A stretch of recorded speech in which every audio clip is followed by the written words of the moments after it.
fonçant à travers brouillard et beau temps, avalant les distances, dévorant les étendues, triomphant de tous les obstacles, voici les fous du volant dans leur éternelle course. Les véhicules se dirigent vers la ligne de départ. Les attaques de tir, comment ça marche? Vous avez plusieurs gabarits, le court, le moyen, le long, le double. Le double c'est juste un moyen et un long. Et vous avez les gabarits de souffle, donc petit et grand.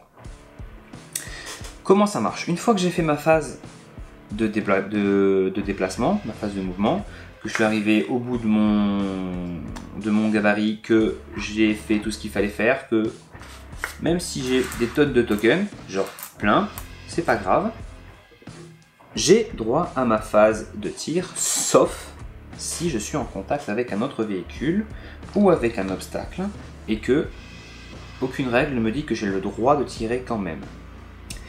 À ce moment-là, je peux activer potentiellement toutes mes armes du moment que j'ai quelqu'un pour m'en occuper. Chaque véhicule va avoir un membre d'équipage, un nombre de membres d'équipage. Une voiture de course par exemple, elle a un membre d'équipage. Un buggy, il a 2 membres d'équipage. C'est écrit dans les fiches. Et dans la règle à la page 30. Page 30. S'il te plaît, page 30. Page 30. Un buggy, lui, il a 2 membres d'équipage. Il y a une voiture normale à 2 membres d'équipage. Un pick-up, il en a 3. Un monster truck, il en a 2. Un bus, 8. Un Warrig 5, etc. etc. C'est indiqué dans les règles. Ainsi que dans les Quick Reference Cards qui sont sur le site de Gaslands.com. Donc, admettons, j'ai 3 armes sur celui-là. On va dire lui, il est beaucoup plus armé. Quelles armes je vais avoir sur celui-là? Eh bien, on va dire que je vais avoir un dropper de mines à l'arrière, un truc pour lâcher des mines. Et que je vais aussi avoir 2 canons. Deux petits canons, des mitrailleuses, 2 mitrailleuses à l'avant. J'ai que 2 membres d'équipage. C'est-à-dire que je peux faire tirer une mitrailleuse, puis ensuite je pourrais faire tirer une autre mitrailleuse. Ou alors, je peux aussi faire tirer une mitrailleuse et lâcher une mine, par exemple. En l'occurrence, ça m'aiderait pas trop. À l'avant, là, c'est un Miyazaki, c'est une voiture de course, une performance car. Je n'ai qu'un seul membre d'équipage et là-dessus, je n'ai qu'une arme qui est planquée dans le coffre et qui est un lâcheur de glu. La glu, c'est rigolo, mais on verra les armes plus tard. Donc, vous avez bien compris, il y a plusieurs types d'armement aussi. Les types d'armement, c'est soit des armes de tir, soit des armes droppées ou larguées. Les armes de tir, elles vont avoir des gabarits qui seront placés en fonction de comment ils ont été achetés. Quand vous achetez un véhicule, avec des cannes, hein, c'est des barils d'essence, c'est la monnaie de Gaslands. C'est le coût en essence qu'une voiture, que coûte une voiture, quoi. Hein. C'est le nombre de points que coûte une voiture. Et bien à la base vous avez un châssis, par exemple un buggy, le châssis c'est 5 points, 5 cannes, ou 5 barres, en français peut-être, des barres, mais des barres, 5 barres ça fait vachement de pression. Suivant. Donc on a le châssis, ensuite on a les équipements, qui sont armements, ou je sais pas moi, pare-buff avant, pare-buff arrière, rames sur les côtés, et après on a tout ce qui est capacité pour le pilote lié donc au sponsor ou au pilote, qui peuvent être payants ou pas. En l'occurrence je vais juste parler des armes, mais les améliorations c'est quasiment pareil. Un véhicule il a un nombre d'emplacements possibles, et les armes elles prennent un nombre d'emplacements possibles. Par exemple le canon, le gros canon que vous voyez là, c'est un canon de 125. En l'occurrence j'ai mis dessus parce que je trouvais ça stylé. Un canon de 125 ça prend 3 places. D'accord? 3 places, c'est pas possible sur un buggy qui n'a que 2 slots. Donc en gros, on va dire que c'est un lance-roquette stylisé un peu lourd. Mais on s'en fout, le but c'est que ça soit stylé. C'est stylé, non? En plus il s'appelle Fast Snipe, il a la classe. Fast Snipe lui, il a donc un lance-roquette. Un lance-roquette ça prend 2 ports, et lui, un buggy, il a 2 emplacements. C'est parfait. En plus, après c'est dommage, c'est qu'on n'a qu'une seule arme avec 2 personnes à l'intérieur. Mais bon, on pourra quand même tirer qu'une seule fois avec l'arme. Hein. Je n'ai pas dit ça, on peut tirer qu'une seule fois avec une arme par tour.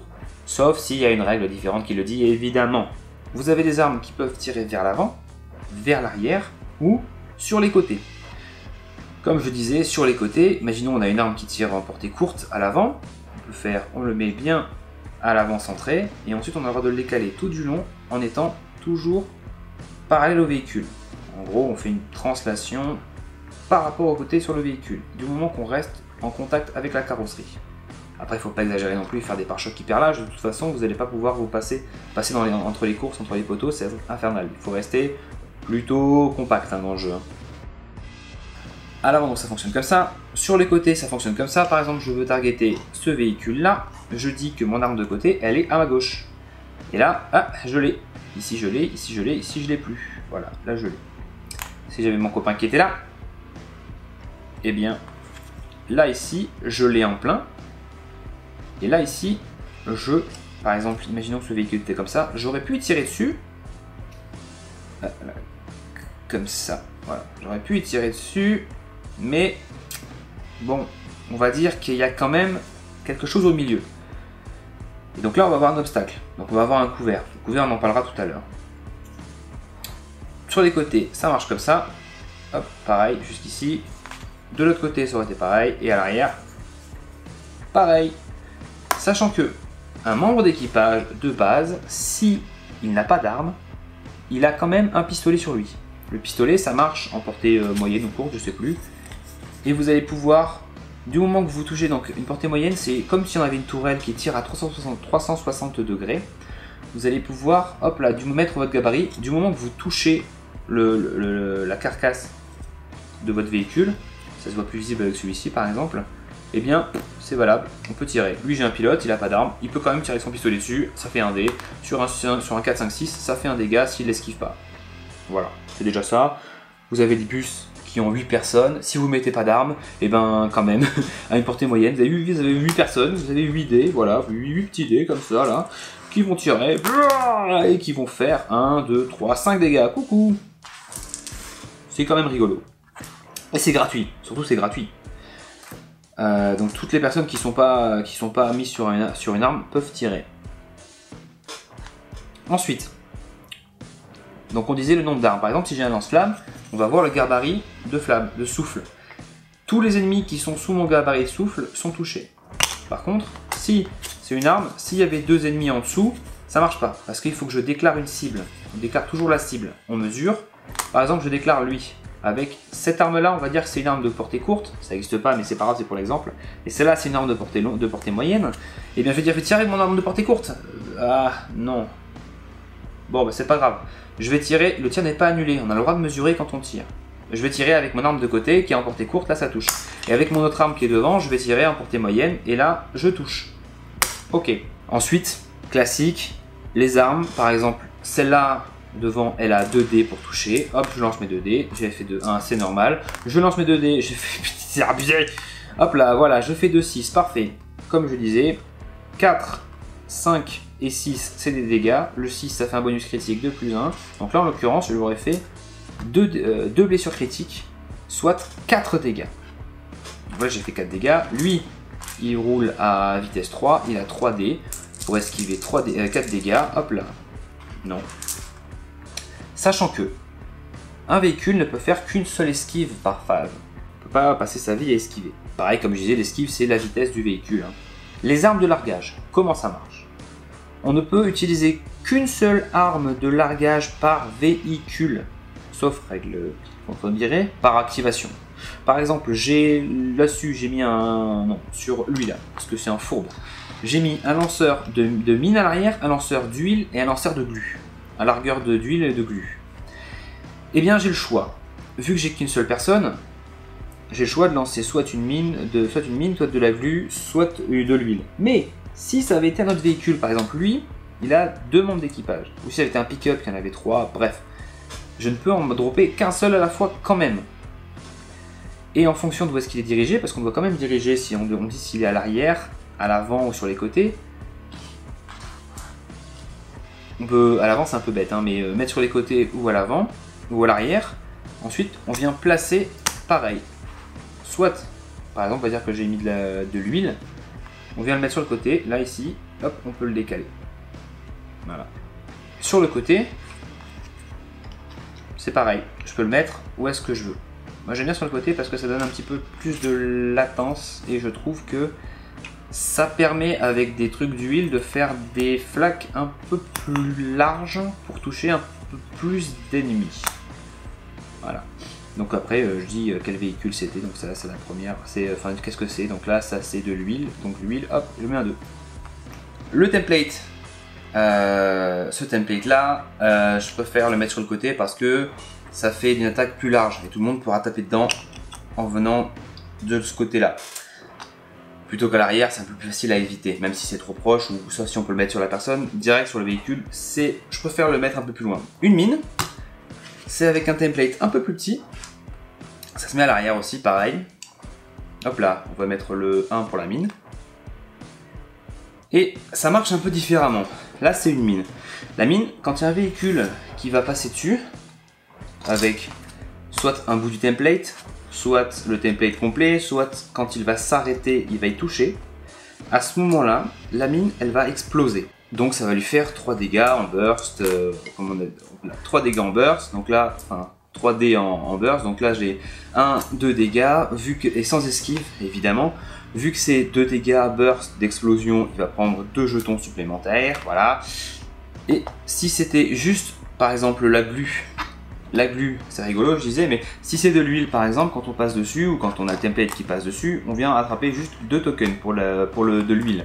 Si c'est de la glu, en fait, on perd 2 vitesses. Ça veut dire que si j'étais en vitesse 3, je passe en vitesse 1, ce qui vient nous coller à la route, hein, clairement. Les flammes, c'est pour si jamais on l'utilise en tant qu'arme, dans ce sens-là. La smoke, ça j'en ai aucune idée. Ah si, ça fait en gros, si je balance une fumée derrière moi, lui, en les tirant dessus, c'est comme s'il avait un couvert, d'accord? En parlant de couvert, on en revient enfin. Qu'est-ce qui se passe quand on a un couvert? Pour les armes de tir, par exemple à une portée médium, là je vais mettre une fumée, il est partiellement sous la fumée ou dessous. C'est exactement pareil que si on avait un véhicule à côté qui me bloquait la vue, que pour toucher il fallait que je passe partiellement par le véhicule. On peut trouver un moyen de pas se mettre dessus, hein, mais voilà. Là il n'y a pas vraiment de doute, hein. Lui il va faire un couvert. Qu'est-ce que ça fait? Eh bien, tout simplement, on va devoir, pour faire une blessure, faire uniquement 5 ou 6. Voilà. Faire uniquement 5 ou 6. Donc là, par exemple, j'aurais fait une seule blessure, et si j'avais fait un 4, le 4 ne compte plus comme une blessure. Donc en gros, on a un -1 sur le résultat du dé, sachant que le 6 est toujours, un 6 naturel est toujours une réussite. Et je ne l'ai pas dit, mais un 1 est forcément aussi toujours un échec. C'est-à-dire que si vous avez 12 bonus, si vous lancez un 1, vous avez quand même un échec. Je pense qu'on a fait le tour au niveau des armes. Alors, au niveau du tir, je veux dire. Alors, ce qui est important de savoir au niveau du tir, c'est de bien choisir ses armes en fonction de son montage et surtout où est-ce qu'on les met.